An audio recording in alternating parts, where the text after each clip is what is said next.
Okay, today we're gonna design a stainless steel firewall, false firewall that we make here at American Car Craft.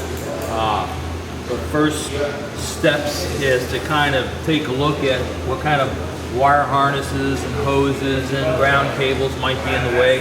We're going to relocate these to a little bit better position so that we can put a stainless panel in this area. The process begins with templating with pieces of cardboard where we'll kind of set in place, and then we'll design and trim these pieces until we get it just right. And this will help us tell us really if a false firewall will work or not.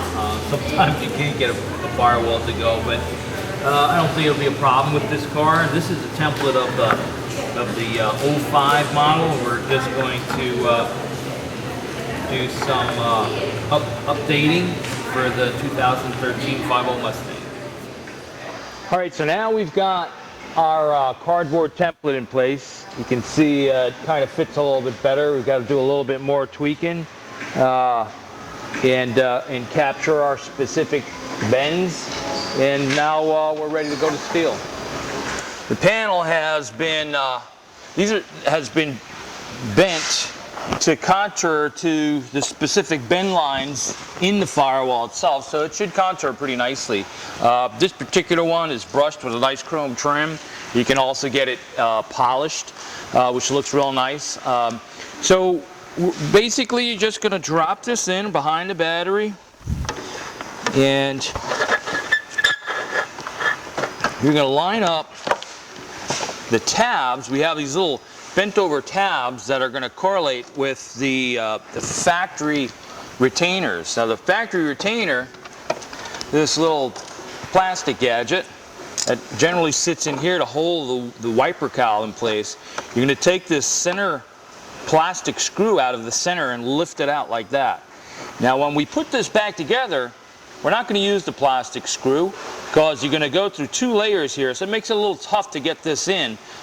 So what we're going to do is replace that with a stainless flathead screw, and this will allow us to screw it in and secure it.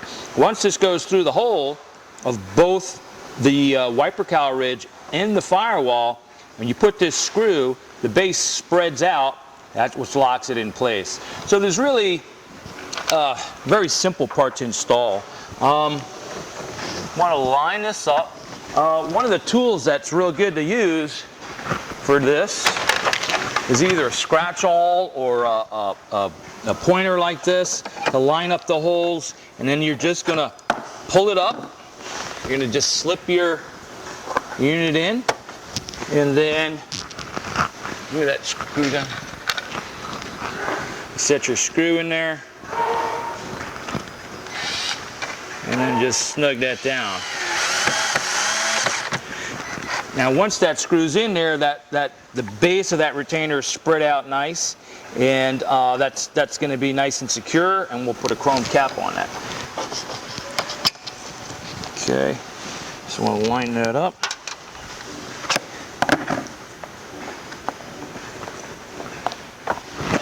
Stick that inside.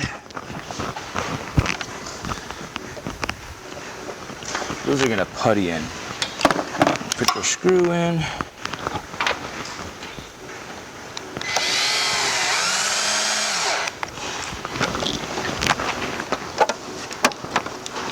This is where this tool comes in real handy, because the contours of this is going to kind of want to push and pull on the position of these holes.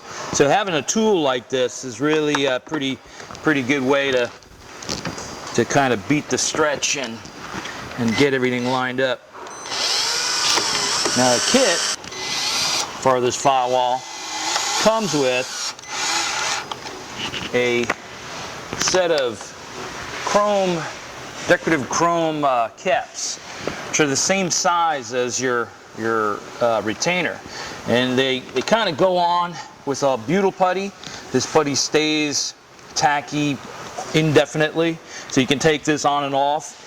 There isn't really going to be very many reasons why you're going to need to take off a false firewall like that.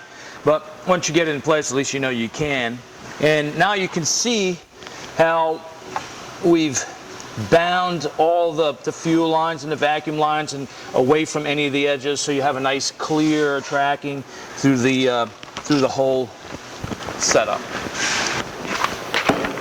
Now you can see that this whole installation really took but maybe 15 minutes to install. You'll spend maybe another 15 minutes securing all the lines. And then once you're done, you peel the protective liner that we've got to protect us, keeps the fingerprints off and everything. Once you're all done, you just peel that up and you're good to go.